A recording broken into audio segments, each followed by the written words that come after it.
അനുരാഗ് ഠാക്കൂർ സാറേ, ഒരു നുണബോംബിട്ട് 24 മണിക്കൂർ പോലും തികയും മുമ്പ് പൊളിഞ്ഞു പോകുന്നത് എന്തൊരു കഷ്ടമാണ്. വല്ലാത്തൊരു യോഗം തന്നെയാണ് അങ്ങയുടേത്. വയനാട്ടിൽ വ്യാപകമായി 93,000 കള്ളവോട്ടുകൾ ചേർത്തു എന്നായിരുന്നു ഇന്നലെ പവർ പോയിന്റ് പ്രസന്റേഷനൊക്കെ ആയിട്ട് വലിയ പോസൊക്കെ ഇട്ട് വാർത്താ സമ്മേളനം നടത്തിയത്. ആരോപണം ഉന്നയിച്ചിട്ട് 24 മണിക്കൂർ പോലും തികയും മുൻപ് പൊളിഞ്ഞില്ലേ? ആദ്യത്തേത് ഒരേ വിലാസത്തിൽ വിവിധ മതസ്ഥരുടെ വോട്ട് ചേർത്തു എന്നായിരുന്നു. അത് ഒരു വിലാസമല്ലെന്നും നാടിന്റെ പേരാണ് എന്നും ആദ്യം തെളിഞ്ഞു. ഇപ്പോഴിതാ ഒരു മൈമൂനയ്ക്ക് 3 ബൂത്തിൽ വോട്ട് എന്ന അടുത്ത നുണബോംബും ചീറ്റിപ്പോയിരിക്കുന്നു. അത് 3 മൈമൂനമാരാണ് ഹേ. നിങ്ങളിങ്ങനെ എത്ര കാലം പച്ച നുണ പറഞ്ഞ് കാലം കഴിക്കും പൊന്നു BJP-ക്കാരെ? ഏറനാട് മണ്ഡലത്തിലെ മൈമൂന എന്ന ഒരു വോട്ടർക്ക് 3 ബൂത്തുകളിൽ വോട്ടുണ്ട് എന്ന് അനുരാഗ് സിംഗ് ഠാക്കൂർ പറഞ്ഞിടത്ത് നിന്നാണ് ഈ നുണബോംബിന്റെ തുടക്കം. വെറുതെ അങ്ങ് പറഞ്ഞു പോയതൊന്നുമല്ല കേട്ടോ, നല്ല ആധികാരികമായി തന്നെയായിരുന്നു കള്ളം പറച്ചിൽ. ഏറനാട് മണ്ഡലത്തിലെ വോട്ടറായ ഒരു മൈമൂനയ്ക്ക് 115, 135, 152 എന്നീ ബൂത്തുകളിൽ വോട്ടുണ്ട് എന്ന് കണ്ടെത്തൽ. ഈ 3 ബൂത്തുകളിലും മൈമൂന വോട്ട് ചെയ്തു എന്നും ഠാക്കൂർജി കണ്ടെത്തി. ഇനി അതിന്റെ സത്യാവസ്ഥ കൂടി നമുക്കൊന്ന് പരിശോധിക്കേണ്ടേ? കേട്ടോളൂ, അത് 3 മൈമൂനമാരാണ്. 3 പേരും 3 പഞ്ചായത്തുകളിൽ വർഷങ്ങളായി സ്ഥിരമായി താമസിക്കുന്നവരും വർഷങ്ങളായി വോട്ടുള്ളവരുമാണ്.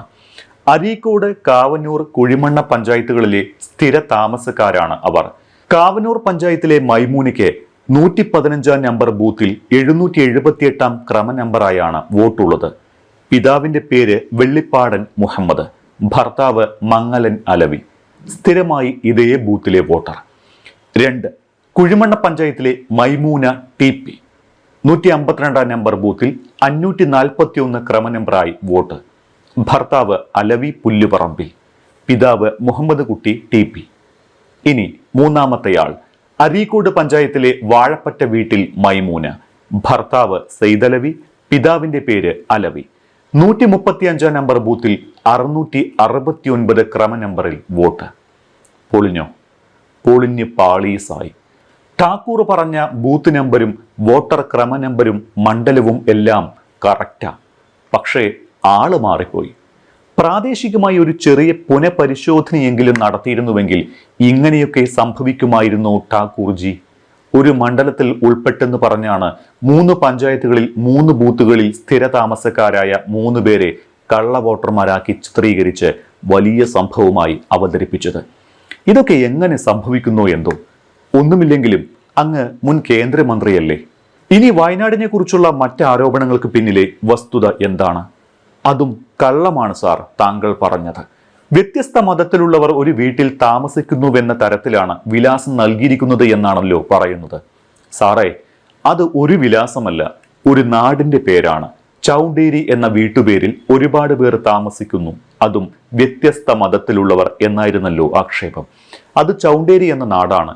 പൂർവ്വകാലത്തെ ചാമുണ്ടേശ്വരി കുന്ന് എന്നറിയപ്പെട്ട സ്ഥലം പിന്നീട് ലോപിച്ച് ചൗണ്ടേരിക്കുന്നും ചൗണ്ടേരിയുമായി. അവിടെ ഹിന്ദു, ക്രിസ്ത്യൻ, മുസ്ലിം ആളുകളെല്ലാം തങ്ങളുടെ വീട്ടുപേരായി ഉപയോഗിക്കുന്നത് ചൗണ്ടേരി എന്നോ ചൗണ്ടേരി കുന്ന് എന്നോ ആണ്. അതുകൊണ്ട് അവരെല്ലാവരും ഒരു വീട്ടിലാണ് താമസിക്കുന്നത് എന്ന് പറയുന്നത് മണ്ടത്തരമാണ് സാർ. ഇനി അങ്ങനെ എല്ലാവരും ഒരു വീട്ടിൽ താമസിക്കുന്നുണ്ട് എന്നുണ്ടെങ്കിൽ തന്നെ ഈ നാട്ടിൽ ജാതിയും മതവും ഇല്ല എന്ന് പറയുന്നത് അഭിമാനമാണ് സാർ. കാരണം ഈ നാട് അങ്ങനെയാണ്.